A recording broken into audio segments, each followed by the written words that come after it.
A robber pulls a gun on a woman and then asks her out on a date. The Moms for Liberty apologize for quoting Hitler in their newsletter. And a man passes away after trying to drink all 21 cocktails on the menu. These are the weird stories for Wednesday on Weird AF News, the only daily weird news podcast hosted by a comedian inside a closet in Los Angeles. I have 3 weird news stories from all over the world for you. Let's do it. A robber pulls a gun on a woman and then asks her out on social media. An Indianapolis woman was reportedly asked out on a date by her mugger, who told her she was, quote, too pretty to rob. Oh, you too pretty to rob. I'm going to let you go. What are you doing Saturday? I mean, this guy, how charming, too. You're too pretty to rob. Is that the line that he uses? This guy will steal your wallet and your heart. Watch out, ladies. The victim's name is Amber Baran. She was walking to her mailbox at 4 a.m. after working a very late shift. Oh, she works very hard all night, probably a bartender. She might be a bouncer, who knows? I haven't seen her triceps. She's coming to him at 4 a.m. She probably doesn't expect to be robbed or asked out at 4 a.m. It's usually pretty quiet in the world at 4 a.m. But she was approached by a man, a romantic man. Doesn't say what he was wearing, but I'm sure he was all dolled up in some quality cologne. He was out on the prowl. He's looking for a mate. He's like, screw these dating apps. I'm taking my 45 and I'm going to go out and find love my way. He held her up at gunpoint. I'm laughing. I shouldn't. It's terrible. Now, Amber is quoted as saying, he took it out of his pocket to show me what was going on. Amber, are you talking about his gun? Or his genitals? He pulled it out to show me what was going on. He showed me what he was packing. I have to tell you, I've never seen anyone that big. It was a big one. The suspect has been identified as Damian Boyce. Damian allegedly pointed his gun at Amber's head and demanded $100 before asking if she had a boyfriend. I can't believe this is real. Give me your last 100. I don't have 100. Give me a 50. I don't have a 50. You got a 20? No, I don't carry cash. Will you go on a date with me on Saturday? Wow, this is a whole new approach to dating. Give me all your money. All right, let's go bowling this weekend. What do you think of that?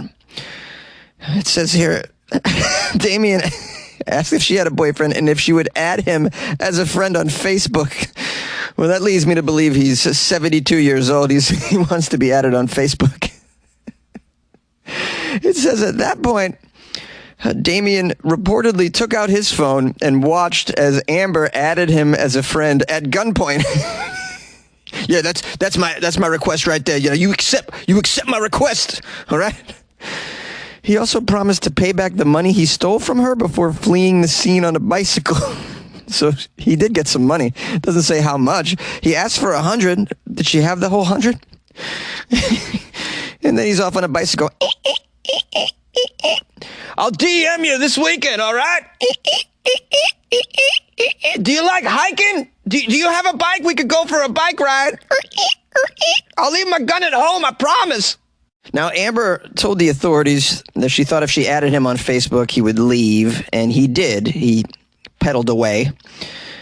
Later that day, Boyce sent Amber a couple of DMs, allegedly telling his victim, quote, look, just know I'm going to pay you back. It's messed up. It's a messed up way to meet someone, but damn, you was too pretty to rob. Oh, man, you so pretty. I shouldn't have robbed you. I love that at no point in time did this guy think linking up with someone you just mugged on Facebook would lead to your arrest. I mean, it doesn't occur to him. What world is this guy in? Amber wrote him back on Facebook telling him that she understood that times just can get rough. So she's being very empathetic. It says here, while Amber was not harmed, thankfully, during the incident, the robbery left her unnerved. She told the media that this man took away the sense of safety she had at her home, which is very sad.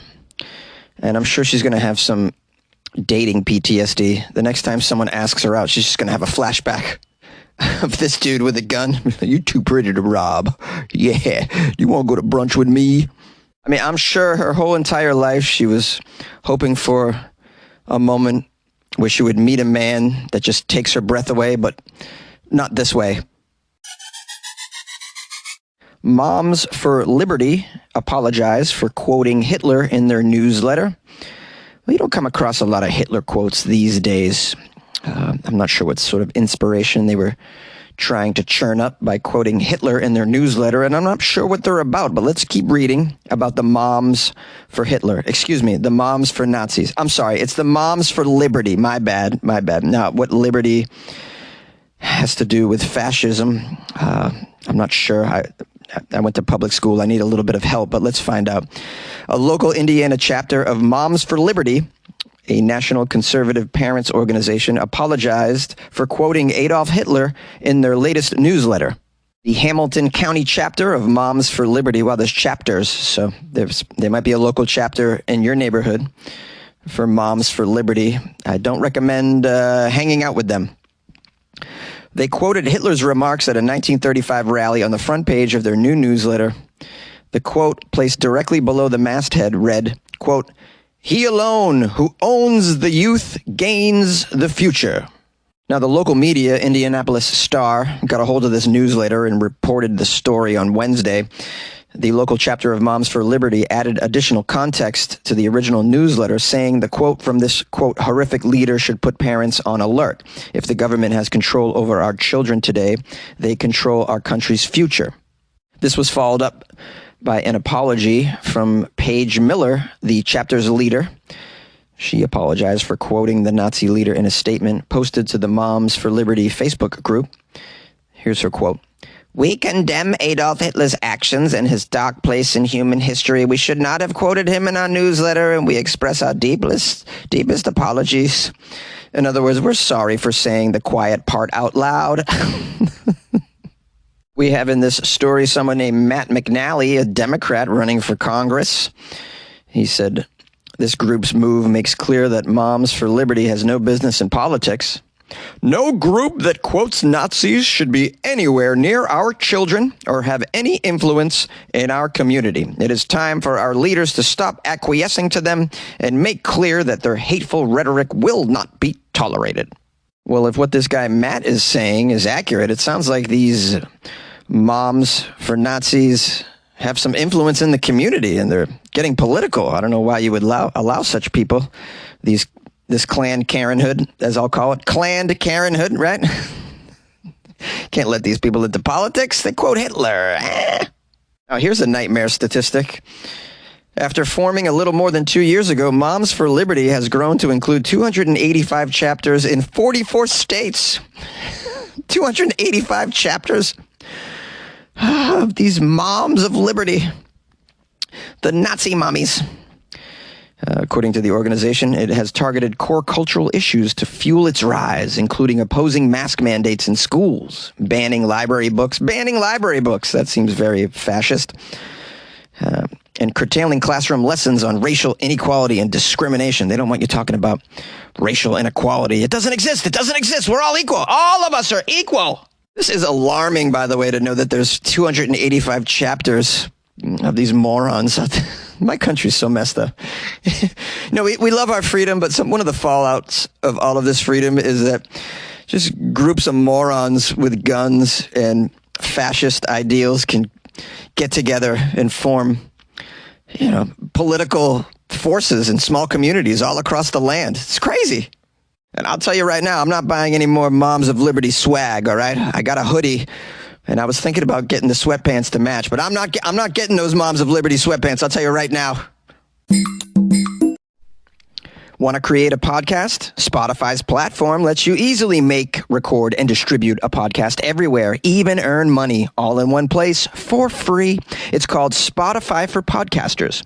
Record and edit on your phone or your computer, distribute it to Spotify and everywhere podcasts are heard. They even have video podcasting options. Spotify for Podcasters allows you to earn money with ads and subscriptions as well. Best of all, as I said, free.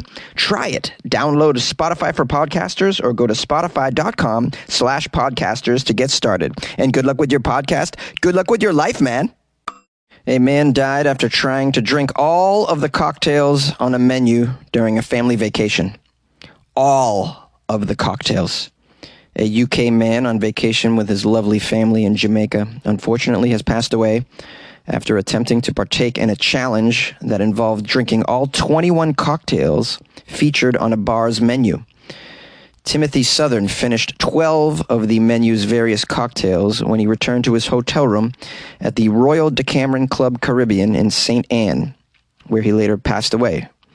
A pathologist in Kingston said the 53-year-old man's cause of death was, quote, acute gastroenteritis due to alcohol consumption. The investigation into Southern's death found that he had been drinking brandy and beer throughout the entire morning. At some point during the day, Southern met two Canadian women celebrating a birthday. They were also on vacation. They were also at the bar. The women told him they were trying to complete the 21 cocktail challenge before midnight as part of their festivities. This doesn't sound like it's ever going to end well, the 21 cocktail challenge, not for one individual. I suppose if you space it out over 10 hours or so. But then again, these cocktails in Jamaica are pretty potent from my understanding. They liked rum down there, like rum. It's rum, Jamaican rum. What's that great rum company? Blue Mountain? Is that? No, that's the coffee company. Oh, they got a really good rum down there that I had. Anyways, I don't understand how a place can advertise a 21 cocktail challenge and not get in trouble like this. It says it was not immediately clear how quickly Southern consumed just the 12 cocktails. His family, who was on the trip with him, say they tried in vain to help the man. They claim he was on his back choking. They put him in a recovery position, screamed for an ambulance. As soon as he was in the recovery position, he vomited, and then there was no response. The family has expressed outrage and dissatisfaction with the emergency crews in Jamaica who tried to save him in his hotel, claiming they were unprepared to effectively take care of him. What are you, surprised? It's EMTs in Jamaica. The EMTs in this country can't even really save you. They're like teenagers. The rest of the article describes the efforts that the nurse and the family and the EMTs made to save his life, all for naught, unfortunately. I went to the website of this Decameron all-inclusive resort, and they offer a lot of unlimited drinks and liquors. I didn't see the 21 cocktail challenge anywhere on the website. That doesn't mean it wasn't here previously. This is some bad PR for your 21 cocktail challenge. But you can get in trouble with these all-inclusive resorts. I've been to a couple, and it can get out of control when you're not paying for drinks. Unlimited drinks. I'd imagine on cruises as well, you could run into some trouble. Now, when I've been to these all-inclusive resorts, I was in my early 20s, and I could handle an open bar like an all-star. Or as we say in Boston, like an all-star. Getting cocked. Kid, how cocked are we going to get at this open bar? You know, those were things that came out of my mouth. But this guy's 50. I mean, you get to that level where you just can't drink like you used to. And I think this guy fell victim to that as well, thinking he could just really pound him, 53 years old, thinking he could pound him like he used to, trying to impress the ladies from Canada that he just met. And then, very sad ending. I mean, I don't know how to end this on a positive note here or anything. There's nothing funny about this, really. I will say if you're going to Jamaica, though, I mean, there's other options rather than drinking. It is Jamaica, after all. I've been to Jamaica, and I did buy marijuana when I was in Jamaica. It was a very strange transaction. A man ran into the forest and ran out with a branch. A branch of marijuana. He's like, how much do you want? I was going to order a half an ounce. I don't know how much is in a whole branch, but, I bought half the branch. I'm like, I'll just give me half of that branch. And it still was too much. Yay! Thank you for joining me for this episode of Weird AF News. This is Jonesy, the host. I'm always here. And I appreciate your loyal listenership. If you're new to the show, please consider subscribing or liking it. I don't know. On Spotify, I think you just like it, and now you're following it. And then I think if you hit the little bell that makes every episode get get delivered to you, or there's a notification of each episode. So hit the bell, too. That might be a thing to do. Or don't do nothing. Don't do anything. You don't have to listen to me. You're your own person. You just do whatever you want, okay? Maybe you want to call the show. That maybe you're thinking about that. 646-450-2012. I'm going to publish some phone calls after this from some OG listeners of Weird AF News, like Hannah and Michael from Iowa City.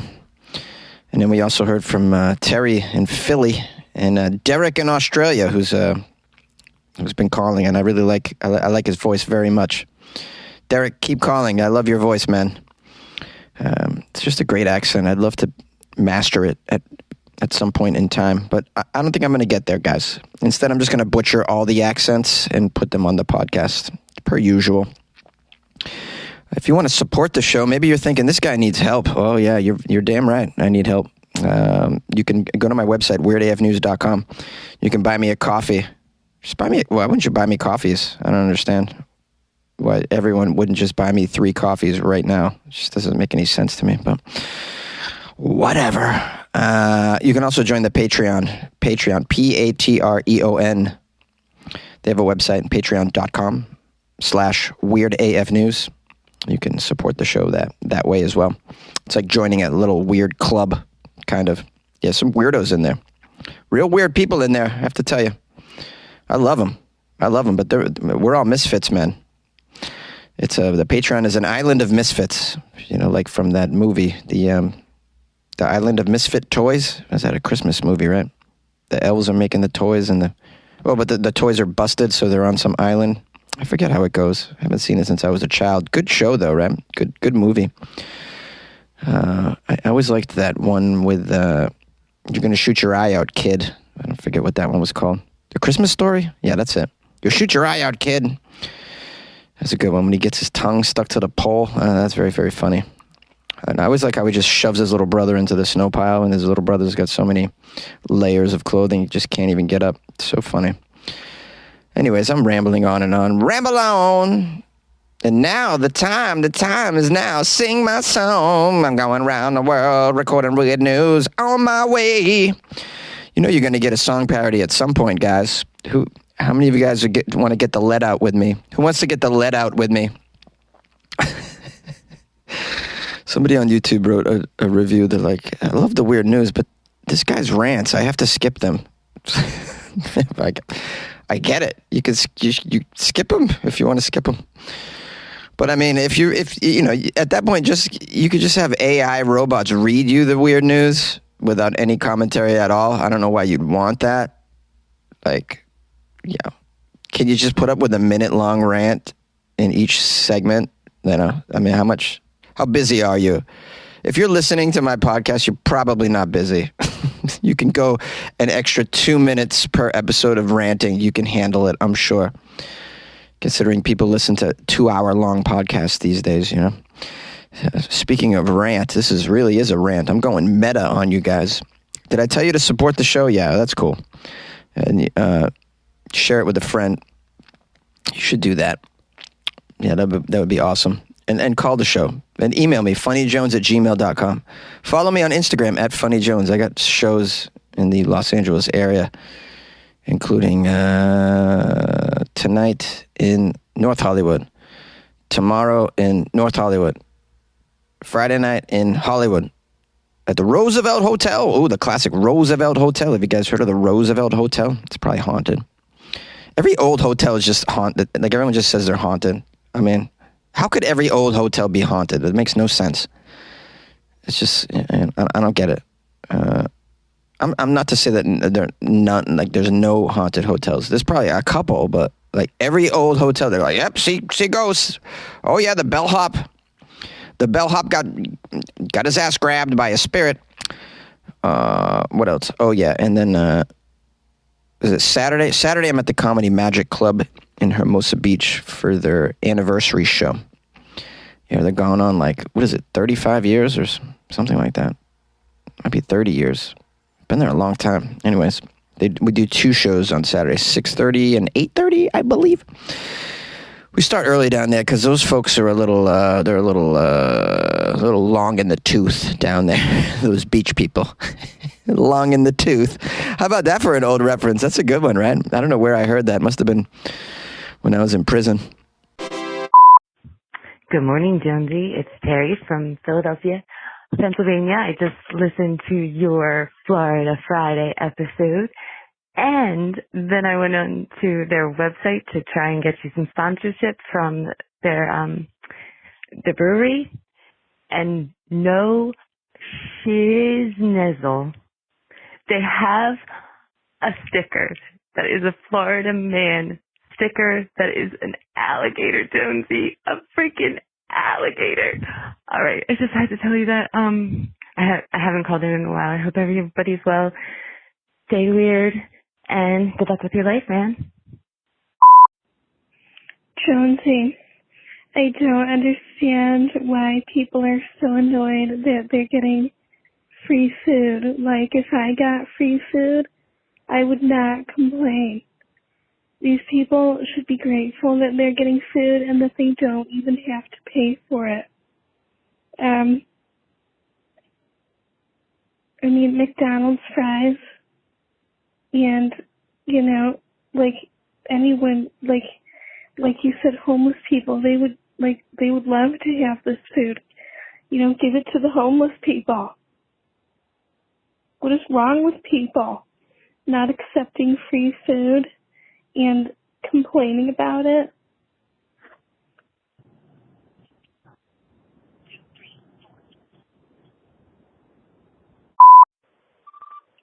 Yeah, Jonesy, it's Gary from Western Australia again. Just ignore my last call, that was weird. Love what you do, love your show, big fan. Good work, mate. Thanks. Lab-grown meat is people! It's people! Lab-grown meat is people! You know, from the movie Soylent Green. Soylent Green is people. Hey, Jonesy. Hey, Weirdos. This is Michael calling from Iowa City. And if you're a regular listener, you know I'm a big supporter of Jonesy. Nevertheless, I do agree with some of the things that he says sometimes. And however, the good thing about that is that Jonesy will play those disagreements if people challenge him on something. He's very open in saying, well, tell me your opinion, and you might convince me to think otherwise. Well, that's not my goal here today, but there was a reviewer who left a pretty bad review for Jonesy last week with 1 star.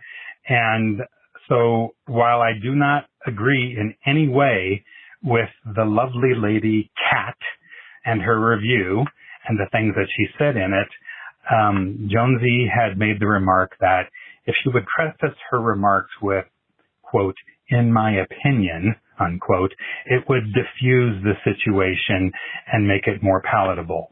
Well, you know, it's tough to take criticism, and it's never swallowed easily. You know, constructive criticism is one thing, but I disagree that it's necessary to preface your remarks with "in my opinion."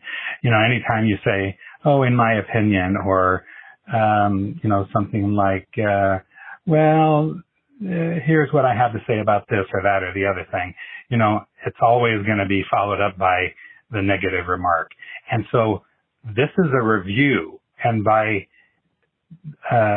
those facts alone, it's her opinion. There are people out there that are professional reviewers, like of stage plays or performances, and they print entire articles that are nothing but their opinion, and they don't preface it or state anywhere in there, oh, this is my opinion. And the same thing with letters to the editor. There's the opinion page. People don't state this is my opinion. Same thing with callers into Jonesy's hotline, like I'm calling now. We call in with things that we think or our opinions on things, but we don't say in there, hey, this is my opinion. So I disagree that a person who leaves a review for you, Jonesy, needs to say, hey, this is my opinion, because that's what a review is. By definition, a review is that person's opinion. It might help you take the criticism a little easier, but it's not necessary to say this is my opinion, because that's what a review is. So I love you, Jonesy. I disagree with everything that she said. It's too harsh to leave a 1-star review. I agree with that. but it's not necessary to say, hey, this is my opinion, because that's what a review is. And so that's what I want to say about that. And you know, I love you and support you. And I always say to you, Jonesy, I love you and good luck with your life, man.